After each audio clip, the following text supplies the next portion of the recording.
Salut tout le monde, c'est bien, j'espère que vous allez bien. Aujourd'hui, on se retrouve, les gars, après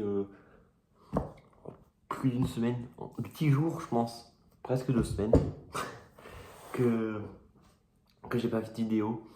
Le Tour de France est terminé, le Tour de France Femmes est terminé. J'ai pas fait de vidéo. Je voulais faire des petites vidéos sur le Tour de France Femmes, mais en fait, je suis parti en vacances, donc j'ai rien fait de tout ça.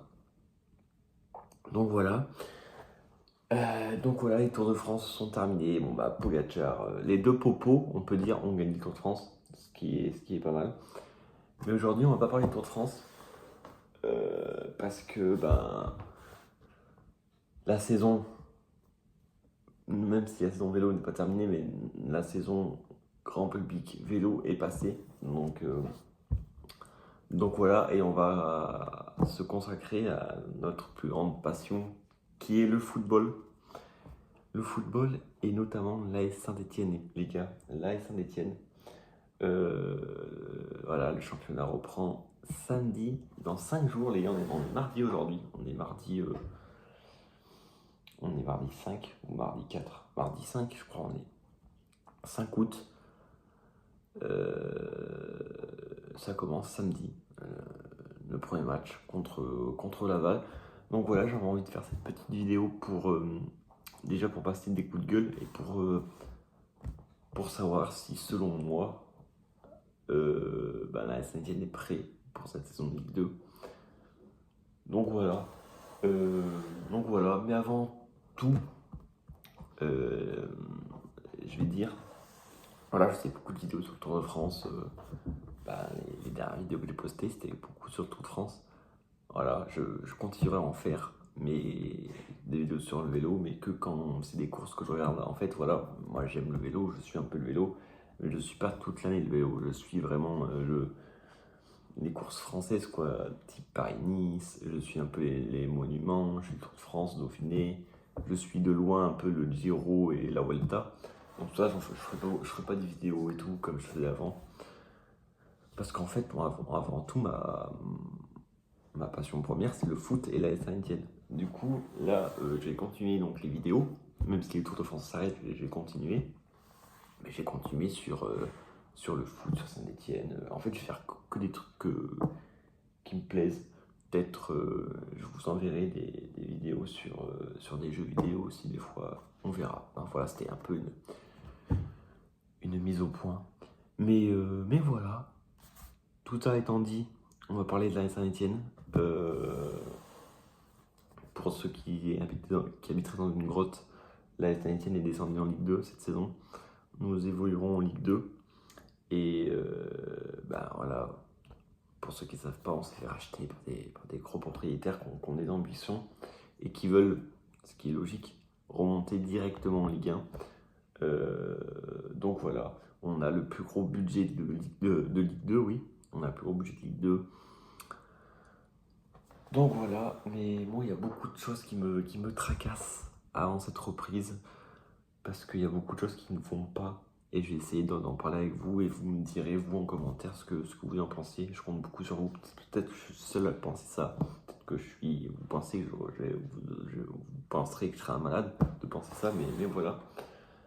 Du coup, on reprend le championnat samedi, là. Et selon moi, déjà, on est absolument pas prêt. Et ça m'énerve au plus haut des points. Ça m'énerve. En fait, j'ai l'impression qu'on fait on va faire du moins une réplique de la saison dernière, du moins du début de saison. Voilà. Début de saison dernière, donc je remets un peu le contexte. Si vous entendez, c'est mon chien qui se balade un peu dans la maison, voilà, c'est tout. Mais si on remet dans le contexte, les dernières, à la même période, on venait de remonter en Ligue 1 sur un but de Wadji, voilà, on va pas faire rien. Le club est vendu à des gens qui sont très riches, qui sont très bien, voilà, tout va bien. Donc tout allait bien dans le meilleur des mondes. Et le mercato, ça a pris du temps à se déclencher. Et je pense qu'on avait commencé la saison à Monaco. Et la moitié de l'effectif, c'était des jeunes, quoi. Il y avait des trous dans les postes partout, et en fait, on a eu une équipe complète début septembre, quoi. Vraiment complète. Et donc ça m'avait dérangé parce qu'on avait perdu le match face au Havre dès le début de deuxième journée. On s'était fait rouler dessus par Brest. Ça avait été très compliqué. Enfin voilà. Et en fait là, ce que je veux dire, c'est que le club est parti, je trouve, pour faire le même début de saison que la saison dernière. Genre là, on voit tous que on voit beaucoup sur les réseaux, sur les médias qui disent que Saint-Etienne est le plus gros budget, que ça travaille en sous-marin, que ça fait du très bon travail, nanana. Ils recrutent des préparateurs physiques, des gens du staff très réputés, très reconnus. Ça, c'est super. Voilà, je vous le dis, ça c'est super cool. Mais il manque des joueurs. Et en fait, ce que je vais vous donner un peu mon avis. Ça va être peut-être un peu décousu, peut-être, mais voilà, je dis comme je pense. En fait, il y a eu beaucoup de... En vrai, je peux comprendre que le mercato prenne du temps parce que il y a beaucoup de joueurs libres qui étaient en fin de contrat. Il y a beaucoup de joueurs aussi que le club comptait plus sur eux. Du coup, il fallait faire tous les départs. Mais avant de recruter, il faut quand même faire des départs. Du coup, c'était quand même un énorme... C'est un énorme chantier à Saint-Étienne. Mais moi, ce qui m'énerve, c'est que, par exemple, il y a des trucs tout cons. Je vais vous prendre 3 joueurs. Stassin, David Agili et quoi? Non, chien cabois. Maya. Il faut jouer avant parce que elle est couchée et elle aboie. Enfin bref. Donc, je disais, Stassin, David Agili et quoi? On va commencer par les deux attaquants, Stassin et David Agili. Dès qu'on est descendu en Ligue 2, on a cru comprendre, et ce qui était logique, que c'est leur intention de partir parce qu'ils ne voulaient pas jouer en Ligue 2. Ce qu'on peut comprendre. Surtout que Stassin, il a mis genre 12 buts en Ligue 1, et surtout en fin de saison, il a survolé, c'était le leader de l'équipe. Zurico, il fait une énorme saison aussi. Donc on pouvait s'attendre à ce que les joueurs ne veulent pas jouer en Ligue 2. Ce qui me paraissait un peu logique. Et en fait, dès le début, et moi, je vous avoue, j'ai été très content. Le club, il a dit en gros que non, les joueurs étaient intransférables, que putain, je perds.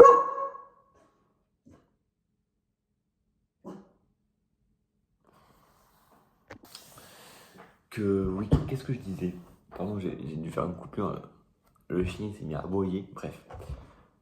Qu'est-ce que je disais? Oui, que voilà, début de l'été, le club il disait que intransférable. Et donc moi j'étais très content. Je me dis ouais, le club il se laisse pas faire, il montre qu'on a des ambitions pour monter. Si on peut garder Zurico et Stassin, ce serait magnifique.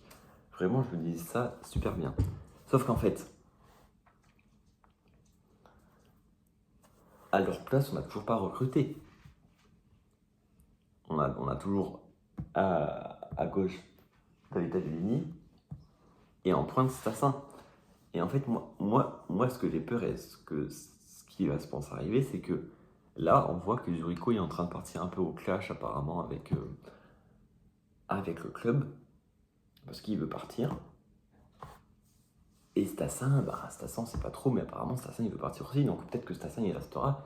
Mais sûrement, moi je pense que Stassin va partir fin août. Mais sauf que là, on peut pas. Je pense que le club il va pas s'aligner sur des joueurs, sachant que les joueurs concernés ne sont toujours pas partis. Donc ils vont recruter quand les joueurs sont partis. Mais si les joueurs partent fin août, on aura genre pas beaucoup de jours pour se retourner et pour acheter des joueurs. C'est ça que je comprends pas. En fait, moi ce qui me dérange, c'est que en plus, Stassin et Zurico, ils ont fait une grosse saison en Ligue 1. Ils ont été performants. Ils n'ont pas été nuls. Les deux ont été performants. Et en fait, c'est logique, tu vois, même s'ils ont un contrat avec le club et tout, ça, pas de problème. Mais ça, c'est dans le foot maintenant. Ton équipe descend en Ligue 2. Si t'es dans cette équipe et que t'as été performant, c'est normal que t'as envie de jouer en Ligue 1. Tu l'as montré, t'as le niveau Ligue 1, t'as envie de jouer en Ligue 1. Et moi, ce que je comprends pas, c'est pourquoi le club, genre, il a pas dit, ok, s'il y a des offres convenables, on vous laisse partir. Parce que là, regarde, il se passe quoi? Zuricho part au clash. Stassin, bah, il n'a toujours pas joué, il s'est fait opérer de la cheville au mois de juin. Le mec, il s'entraîne normalement, il n'a toujours pas joué un seul match amical. Face à Laval, il va pas jouer. Qui c'est qu'on va mettre en pointe? Voilà. Donc en fait, moi ce que je comprends pas, c'est pourquoi en fait il se passe ça. Surtout que s'ils n'ont pas envie de jouer, pourquoi les forcer? Surtout quand ils ont une valeur marchande, on peut en tirer des bénéfices et racheter des joueurs. On avait le temps, tu vois. Et on arrive là, mi-août, on va arriver, ouais, mi-août, où on sait pas qu'est-ce qui va se passer. Voilà. Donc ça m'énerve un peu. Autre dossier, je ne sais pas si vous l'avez bien compris un peu, mais j'ai essayé de m'exprimer. Voilà. Autre dossier qui m'a vraiment agacé, c'est Ekwa. Ekwa, et je vois beaucoup en plus de monde un peu l'insulter et tout sur les réseaux. Mais moi, je suis peut-être l'un des seuls, peut-être, à comprendre Ekwa. Ekwa, ce mec, faut reprendre le contexte, ce mec était prêté l'année dernière à Saint-Etienne. Et en gros, il avait dit un peu tout au long de la saison, il avait dit qu'en gros, lui, il voulait rester, il se sentait bien, mais il resterait que si Saint-Etienne restera en Ligue 1. Donc quand on est descendu, on s'est dit, je pense tout le monde, tous les supporters stéphanois s'est dit, bah, et quoi, il va retourner, il reviendra jamais en Ligue 2. Et en fait, on avait une option d'achat de 6 millions sur Ekwa. Et à aucun moment, je pense, personne s'est dit, on va lever l'option d'achat sur 6 millions, ça fait un peu beaucoup, je trouve, pour Ekwa. Et beaucoup de monde était d'accord pour penser ça. Mais les dirigeants ont quand même levé cette option d'achat.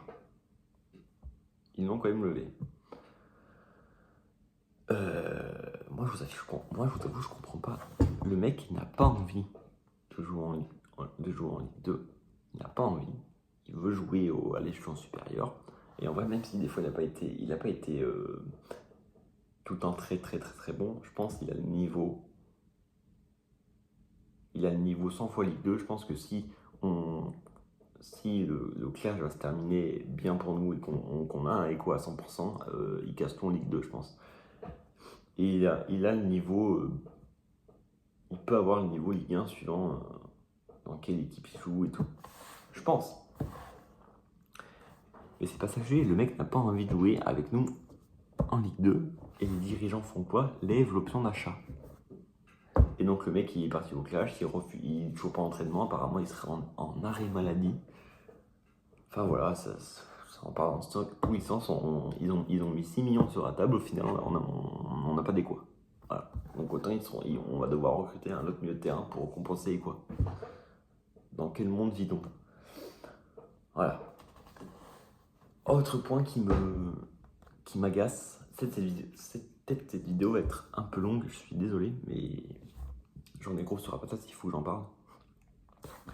Autre vidéo qui m'agace, l'année dernière, le problème majeur, c'était les latéraux. Latéraux, voilà, c'était pas bien du tout. Et là, l'année dernière, on avait en latéraux titulaires, on avait Apia et Petro, on avait Cornu et Masson, on va dire en doublure. Cornu, il n'avait pas du tout le niveau. Cornu, donc, il est parti. Apia, bon, il n'y a pas trop le niveau non plus. Mais on regarde, Apia, c'est un peu... Moi j'ai rien contre lui, il y a beaucoup de monde qui s'en prennent à lui, mais moi je l'aime bien, je trouve que c'est un soldat, même s'il n'est pas... Il n'y a pas le niveau, le mec, il m'en parle sur le terrain, il moule le maillot. Moi j'aime bien. Qu'il parte pas comme titulaire, moi ça... Voilà, si on trouve mieux, et on aura peut-être un peu mieux, voilà. Mais qu'on garde dans l'effectif, moi ça me dérange pas. Masson, apparemment, il y a eu des conflits, il va partir. Ou aussi, il part pas, il sera pas dans le groupe. Et voilà. Donc, il fallait qu'on recrute quand même un latéral gauche parce que on n'en a pas. On a recruté comment il s'appelle, un jeune là, je sais plus comment il s'appelle, et il a 17 ans. Mais apparemment, ces matchs de prépa, on va parler des matchs de prépa, j'en ai vu aucun. Donc je peux pas vous dire s'ils sont bien, s'ils sont pas bien. J'ai vu des on-dit que apparemment il a fait des matchs de prépa nul à chier. Donc voilà. Donc on arrive, on n'a pas de latéral gauche ni de, on va dire, nos latéraux. C'est un énorme chantier et c'était l'objectif, c'était le poste, on va dire, à prioriser. Nous sommes à 5 jours du match à Laval. On n'a toujours pas nos latéraux titulaires. Est-ce que c'est bon pour nous? Et ça ne choque personne. Et c'est ça qui me choque, moi. Ça ne choque personne. Pour tout le monde, c'est ok. On est là, ok. Ils travaillent en sous-marin, faut faire confiance. On n'a pas de latéral. On va jouer qui ce week-end? Apia et qui? Et le jeune là, de 17 ans, qui est pas très fort? Gamba, tellement. Vous voyez? Moi, ça m'énerve. Ça m'énerve.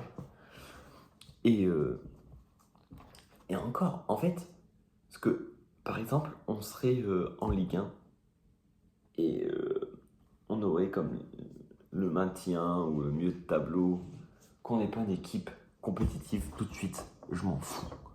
Mais là, on est en Ligue 2 et l'objectif, c'est de monter directement.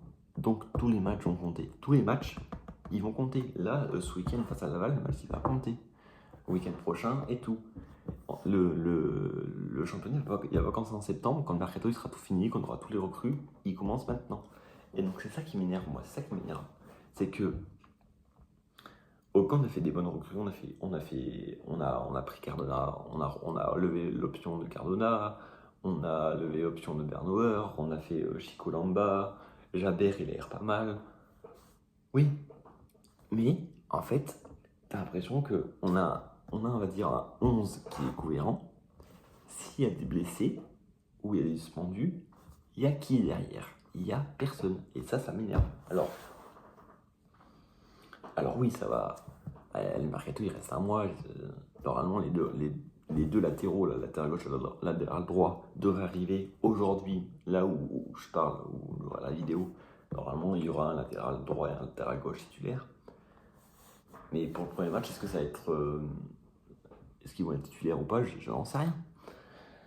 Et c'est ça qui m'énerve, moi, c'est que c'est un tout. C'est quand je trouve que le mercato, il est mal géré de A à Z, quoi. Alors oui, il fallait faire les départs, et il y avait un chantier énorme. Et ça, tu vois, ok, il y avait un chantier énorme, ok. Mais je veux dire, c'est qu'on on est les plus gros budgets de Ligue 2, et on va commencer le championnat avec une équipe bancale. Ça m'énerve au plus haut des points. Une équipe, on sera même pas assez terminé. Voilà. Alors au niveau de l'attaque, en vrai ça me fait pas trop de soucis parce qu'on a quand même Cardona, Bennold et Boaké. Même si Boaké s'est blessé en fin de saison, c'était compliqué, mais à un moment, en janvier, février, il a montré qu'il est monté en puissance. Bennold, il a eu une grosse blessure l'année dernière, mais le peu qu'on a vu, je pense qu'il a matin, midi, soir sa place en Ligue 2. Donc en attaque, je me fais pas trop de soucis. Mais après, c'est milieu de terrain et défensivement, voilà quoi. J'espère que les latéraux qu'on prend, ils seront bons quoi. Parce que derrière, même par exemple, au milieu de terrain, je dis que ça m'inquiète. Au milieu de terrain, on a qui? On a Jabert, on a Mouefek, on a Tardieu. Et après, c'est des jeunes. Sachant que Mouefek se blesse tous les 4 matins. Donc Mouefek, autant il se blesse à Laval, on met qui entre les milieux de terrain? On aura qui? Il faut recruter, sachant que Ekwa ne veut pas jouer avec Saint-Etienne. Ça m'énerve. Donc voilà, je vous avoue, je stresse un peu avant cette reprise, même si j'ai bien hâte d'y être. Je vous ferai, je pense, dans la semaine une prédiction de mon classement de la Ligue 2. Et voilà, mais voilà, ça m'inquiète parce que le club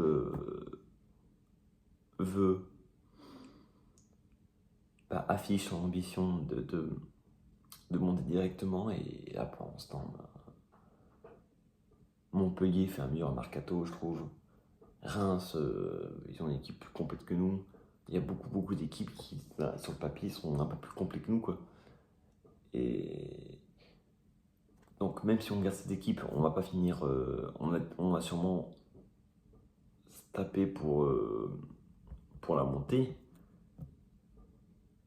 Mais ce qu'il y a, c'est que normalement, avec le budget qu'on a, on ne doit pas se taper pour jouer monter. On doit être un ou deux. Et les autres jouent en arrière. Et pour l'instant, je vous le dis, moi, si on en reste là, et je sais qu'on va pas en rester là, mais ça m'inquiète. Moi, pour l'instant, je ne vois pas finir un ou deux, ni trois. Voilà. On finit pas sur le podium de la Ligue 2 l'année prochaine, à l'instant T. Donc il faut se bouger le cul quand même. Du coup, voilà. Dites-moi vous si vous êtes confiant, si vous voulez plus de vidéos, parce que plus, en vrai j'en ferai un peu quand j'en aurai envie. Je pense que je ferai un peu des vidéos avant les matchs, après les matchs, voilà. Mais si vous voulez des vidéos un peu spécifiques, pas que spécifiques sur Saint-Etienne, mais plus dans la globalité du foot, n'hésitez pas à me le dire en commentaire, moi ça me dérange pas. Mais de toute façon, je pense que j'en ferai un peu quand j'en aurai envie. Il y a des trucs où j'ai envie de parler, je le dirai, je pense. Je ferai une petite vidéo, voilà. C'est une vidéo un peu plus longue que d'habitude. Mais voilà, c'était un peu mon ressenti de ce mercato avant la reprise. Voilà. Comme je vous dis, je pense que je vous ferai dans la semaine une prédiction du classement de la Ligue 2. Et la semaine prochaine, on fera une prédiction de classement de Ligue 1. Je pense que ça peut être pas mal. Donc voilà, sur ce, prenez soin de vous. Dites-moi en commentaire ce que vous en pensez. Et puis voilà quoi. C'était Julien. Ciao.